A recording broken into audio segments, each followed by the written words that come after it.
अस्सलाम वालेकुम students, welcome to my YouTube channel. आज का हमारा टॉपिक है डायहेड्रल ग्रुप।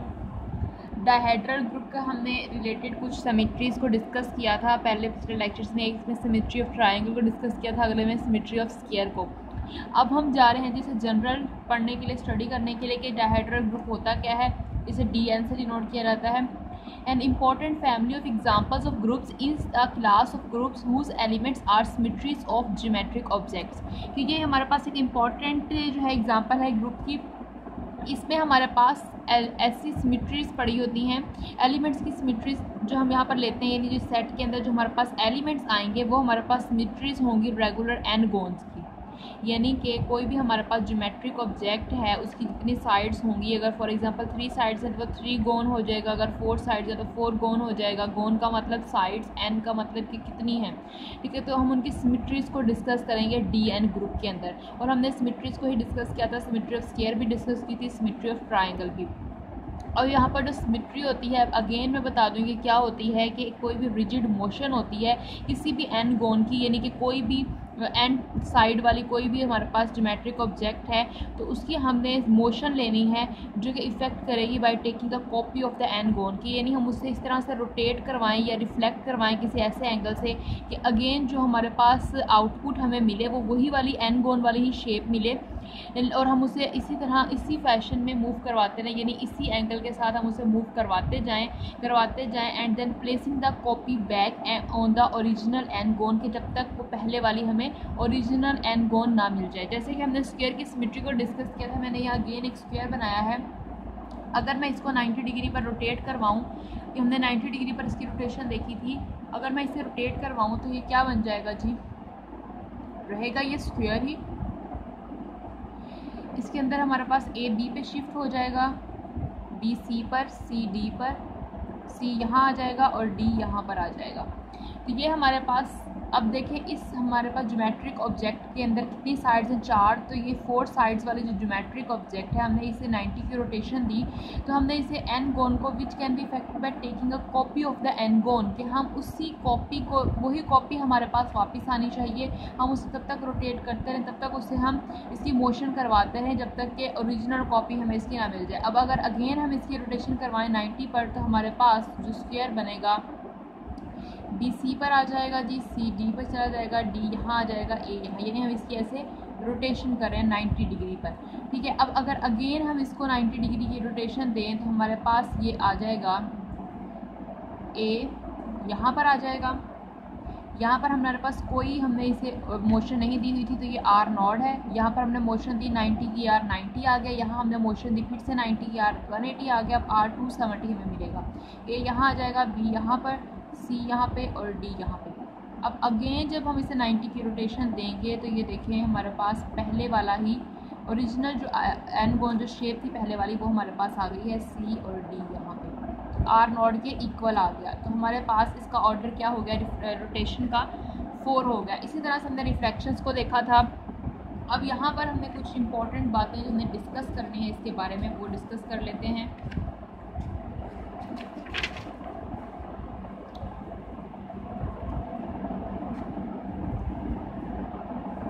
कि हमारे पास सबसे पहले तो DN का जो ऑर्डर होता है वो डिस्कस करते हैं कि DN जो है इसके अंदर नंबर ऑफ़ एलिमेंट्स कितने आते हैं, इसका ऑर्डर होता है 2n। n ही इसमें रोटेशंस होती हैं और n ही इसमें रिफ्लेक्शंस होती हैं। और हमने देखा था कि रिफ्लेक्शंस का जो ऑर्डर था वो हमेशा 2 होता है। Order of reflections equals to 2, कि जितनी भी रिफ्लेक्शंस आएंगी उनका ऑर्डर 2 है। हमने सिमेट्री ऑफ ट्रायंगल में भी देखा था, सिमेट्री ऑफ स्क्वायर में भी देखा था कि हमारे पास जो भी रिफ्लेक्शंस आई थी, ट्रायंगल में 3 रिफ्लेक्शंस थी 3 रोटेशंस, स्क्वायर में 4 रोटेशंस थी 4 रिफ्लेक्शन का ऑर्डर हमेशा 2 ही था, ठीक है। जितनी भी रिफ्लेक्शंस होंगी उनका ऑर्डर हमेशा 2 ही रहेगा। और हमने एलिमेंट्स जो देखे थे कि हमारे पास उसमें कम्यूटेटिविटी होल्ड नहीं करती थी। इसका मतलब DN जो है वो ना तो साइक्लिक है ना ही अबेलियन है, is not abelian and not cyclic, ठीक है।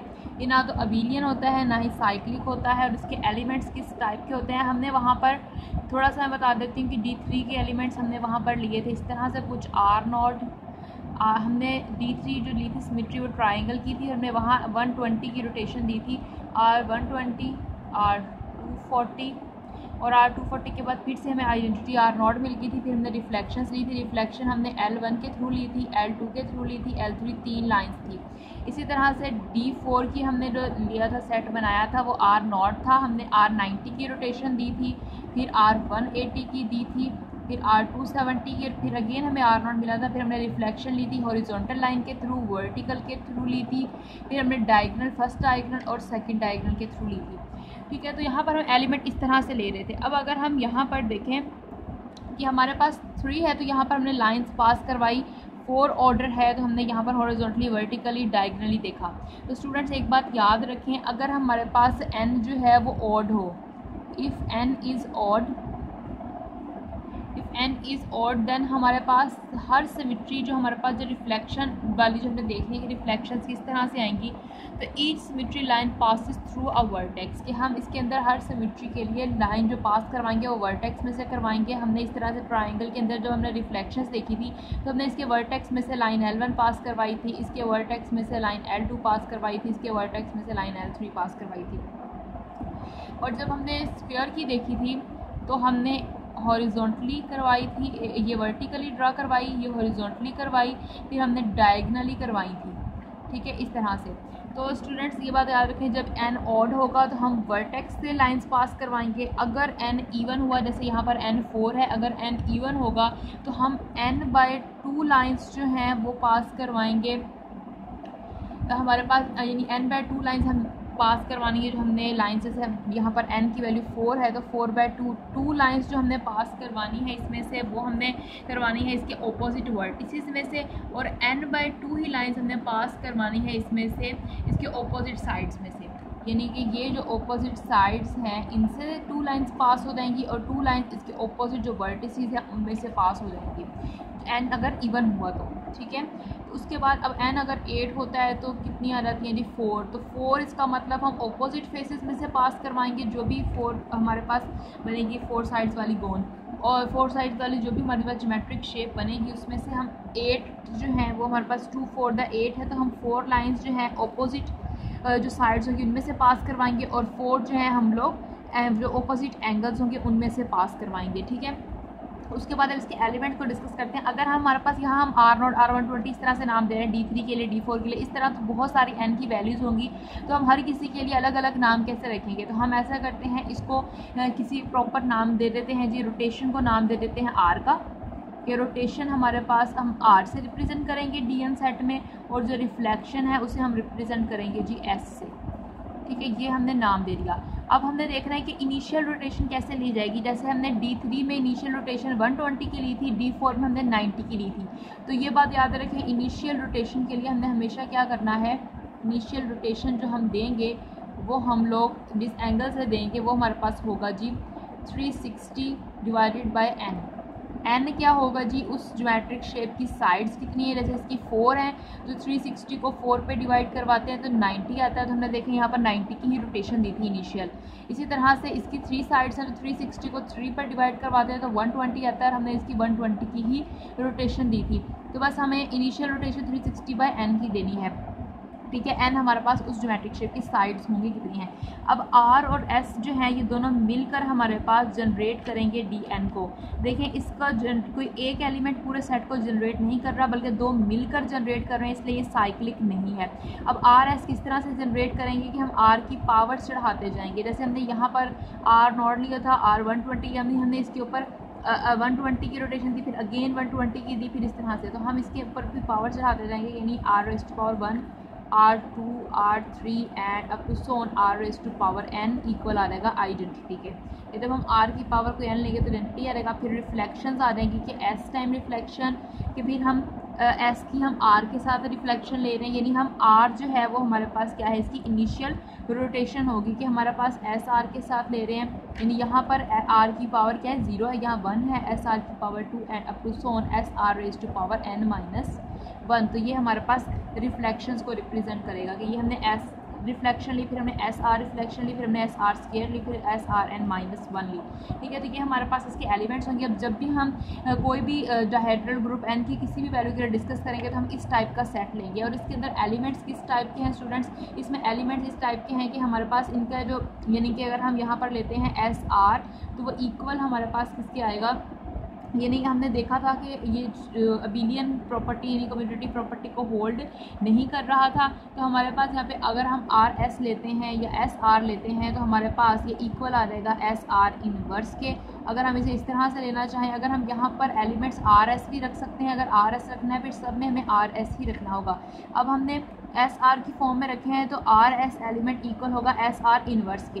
यानी कि अगर हमें कोई दो एलिमेंट मल्टीप्लाई करवाने हैं, जैसे कि फॉर एग्जांपल हमें मल्टीप्लाई करवाना है आर क्यूब को एस के साथ, इसके साथ ऑपरेट करवाना है, इसका मतलब इसका आंसर क्या आने वाला है, एस आर क्यूब का इनवर्स।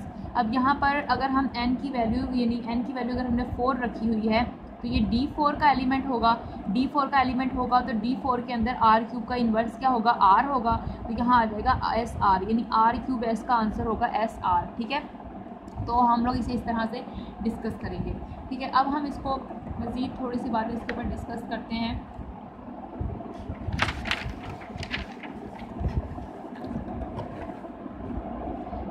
डी एन जो ग्रुप होगा जी, उसका ऑर्डर एक तो 2n होगा, ये बात अपने माइंड में रखनी है। डी एन के जो एलिमेंट्स होंगे वो हमारे पास क्या होंगे, R, are square, are cube up to so on R raise to power N is equal to identity.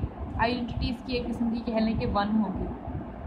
ठीक है, उसके बाद अब हमारे पास एस होगा, एस आर होगा, एस आर स्क्वायर होगा and up to so on S are N minus 1 होगा। अब जैसे मैं एन की वैल्यू 2 रखती हूँ तो ये सेट क्या बन जाएगा, D2 इज इक्वल्स टू, इसमें आ जाएगा हमारे पास आर।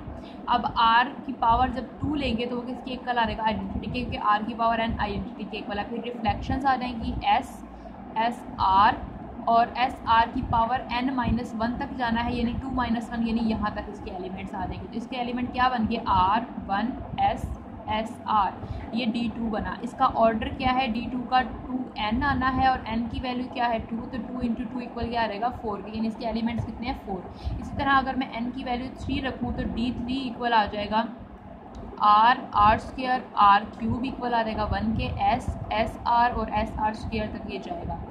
आ जाएंगे r, are square 1 s, s are square. इस टाइप के इसके एलिमेंट होंगे।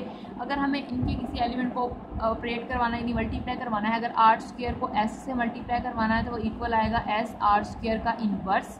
तो आर स्क्वायर का इन्वर्स क्या होगा, D3 के अंदर, D3 में आर स्क्वायर का इन्वर्स, यानी ऐसा नंबर भी से मल्टीप्लाई करवाएंगे आइडेंटिटी एलिमेंट हमारे पास आ जाए, वो कौन सा ऐसा नंबर है आर स्क्वायर का। तो मैं पता है आर स्क्वायर को आर से मल्टीप्लाई करवाएंगे तो आर क्यूब आएगा जो कि 1 के इक्वल है। इसका मतलब कि हमारे पास यहाँ पर आ जाएगा आर, तो यहाँ आ जाएगा एस आर। तो आर स्क्वायर एस किसके इक्वल है, एस आर के। इसी तरह से अगर हमें एस को ही एस आर से मल्टीप्लाई करवाना है तो एस एस से मल्टीप्लाई होकर एस का स्क्वायर बन जाएगा और आर। अब ये एस स्क्वायर क्या है हमारे पास, रिफ्लेक्शन है, और हमने कहा था कि रिफ्लेक्शन का ऑर्डर 2 होता है। कोई भी हमारे पास आ जाए, इनकी वैल्यू कुछ भी आ जाए, हमारे पास जितनी भी रिफ्लेक्शंस होंगी सबका ऑर्डर 2 होगा।